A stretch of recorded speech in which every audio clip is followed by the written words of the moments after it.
Saya Indrani Sregar Sigian, NIM 223306001. Di sini saya akan menjelaskan dari topik ketiga, yaitu menelusuri dan mengidentifikasi bagian-bagian alat ucap secara bersama-sama. Kita masuk ke topik pertama, yaitu menganalisis fungsi alat ucap. Alat ucap adalah organ pada tubuh manusia yang berfungsi dalam pengucapan bunyi bahasa. Selain itu, pengertian alat ucap menurut para ahli, yaitu menurut Hans Lapoliwa pada tahun 1984 mengatakan bahwa alat ucap adalah paru-paru, pita suara, lidah, bibir, dan sebagainya. Nah, selain sebagai alat bicara, dia berfungsi juga dalam merumuskan kelangsungan hidup manusia. Misalnya itu satu, yaitu paru-paru berfungsi untuk mengisap zat pembakar O2 untuk disalurkan ke seluruh tubuh, menyalurkan asam arang atau CO2 ke luar tubuh. Misalnya itu yang pertama, satu, paru-paru berfungsi untuk mengisap zat pembakar atau disebut O2 untuk disalurkan ke seluruh tubuh, menyalurkan asam arang atau disebut CO2 ke luar tubuh, dan sumber udara bunyi bahasa. Nah, yang kedua itu lidah berfungsi untuk memindah-mindahkan makanan yang sedang dikunyah, alat perasa untuk mencegah masuknya makanan yang baik ataupun tidak baik, seperti batu, pasir, dan tulang, dan pembentuk bunyi-bunyi bahasa yang dominan dalam berbicara. Nah, yang ketiga, sebagai pintu gerbang yang dapat mencegah atau membolehkan segala sesuatu masuk ke dalam mulut dan membentuk bunyi bibir atau bila-bilal seperti bunyi M, B, dan P. Alat tubuh tersebut dipunyai pula oleh binatang, akan tetapi pada manusia berfungsi ganda, yaitu fungsi makanan, bernafas, di samping itu berfungsi sebagai alat ucap. Baiklah, di sini kita akan masuk ke topik kedua, yaitu menganalisis dan merekonstruksi letak alat ucap. Nah, letak alat ucap ini dapat terbagi menjadi tiga, yaitu letak pada bagian badan, bagian tenggorokan, dan bagian kepala. Nah, kita akan membahas di bagian badan. Alat ucap bagian badan adalah paru-paru, sekat rongga, perut, dan sekat rongga dada. Nah, berkaitan dengan itu, kita mengenal pernapasan perut dan pernapasan dada. Nah, pernapasan perut terjadi karena otot sekat rongga perut atau diafragma berkontraksi sehingga menyebabkan kedudukan diafragma mendatar atau rongga dada membesar, paru-paru mengembang, tekanan di paru-paru menjadi kecil mengakibatkan udara dari luar tubuh masuk ke paru-paru.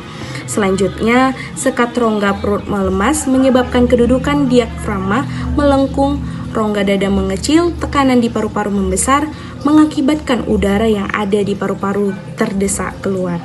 Nah, pernapasan dada terjadi karena otot sekat rongga dada atau disebut interkostalis berkontraksi hingga tulang rusuk menjadi rapat, tulang dada membusung ke depan, rongga dada membesar, paru-paru mengembang, tekanan di paru-paru mengecil mengakibatkan udara dari luar tubuh masuk ke paru-paru. Nah, selanjutnya sekat rongga dada melemas menyebabkan tulang dada kembali ke depan semula, rongga dada menyempit, dada mengecil, paru-paru menyempit, tekanan dada terhadap paru-paru membesar mengakibatkan udara yang ada di dalam paru-paru terdesak keluar tubuh.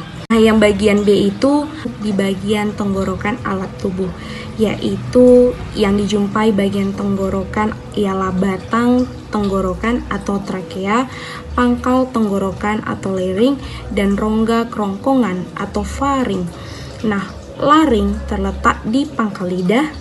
Di sebelah bawah terdapat dua saluran, yaitu saluran makanan ke lambung atau disebut sebagai esofagus, dan satu lagi saluran pernapasan.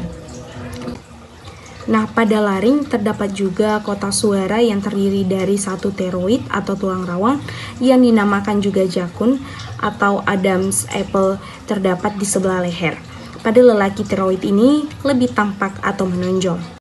Nah, yang kedua ada yang disebut artenoid atau tulang rawan berbentuk piramid terletak di atas krikoid yang terletak di sebelah belakang leher.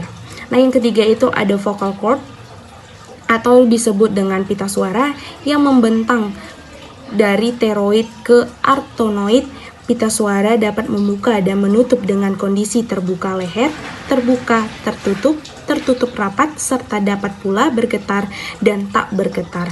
Yang keempat itu ada glotis, yaitu celah yang ditimbulkan oleh membuka dan menutupnya pita suara. Nah, kita masuk ke bagian terakhir, yaitu bagian kepala. Nah, bagian kepala terdapat 3 buah rongga, yaitu rongga mulut, rongga hidung, dan rongga faring. Di sebelah atas rongga mulut terdapat sederetan gigi atas, pangkal gigi, langit-langit keras, langit-langit lembut, dan anak tekak. Nah, bagian bawah terdapat sederetan gigi bawah dan lidah.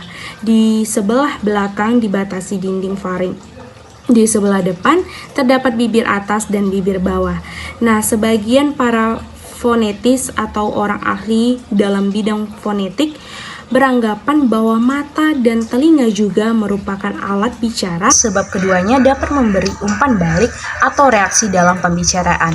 Nah, sebagai contoh, jika ada pembicaraan berlangsung secara berbisik, kendati pun bisikan itu tidak dapat didengar, tetapi mata dapat menangkap maksud si pembicara melalui gerak bibirnya, maka komunikasi berbisik dapat berlangsung. Nah, sedangkan telinga jelas merupakan alat dengar yang diperlukan untuk dapat menangkap berbagai bunyi bahasa dan mengirim rentetan bunyi itu ke syaraf otak untuk diterjemahkan. Baiklah, kita akan masuk ke topik terakhir, yaitu topik ketiga, menganalisis dan menggambar letak alat ucap. Sebagai gambarannya lebih lanjut, saya akan menampilkan gambarnya tersebut. Ada 29 alat ucap manusia. Yang pertama itu ada sekat rongga perut, kedua paru-paru, yang ketiga itu sekat rongga dada, keempat batang tenggorokan, 5 pangkal tenggorokan, 6 pita suara, 7 saluran makanan ke lambung, 8 tulang punggung, 9 kerongkongan, 10 epiglotis, ke-11 rongga kerongkongan, yang ke-12 anak tekan, 13 telinga, 14 mata, 15 rongga hidung, 16 bibir atas, 17 rongga mulut, 18 bibir bawah, 19 gigi atas, 20 ujung lidah, 21 depan, 22 daun lidah, 23 belakang lidah, 24 akar lidah, 25 gigi atas, 26 pangkal gigi, 27 awal langit-langit keras, 28 langit-langit keras, 29 langit-langit lunak. Baiklah, terima kasih. Demikianlah hasil presentasi saya mengenai topik ketiga, yaitu menelusuri dan mengidentifikasi bagian-bagian alat ucap secara bersama-sama. Saya Indriani Siregar Sagian mengucapkan terima kasih dan mohon maaf jika ada kekurangan dan kesalahan yang saya ucapkan.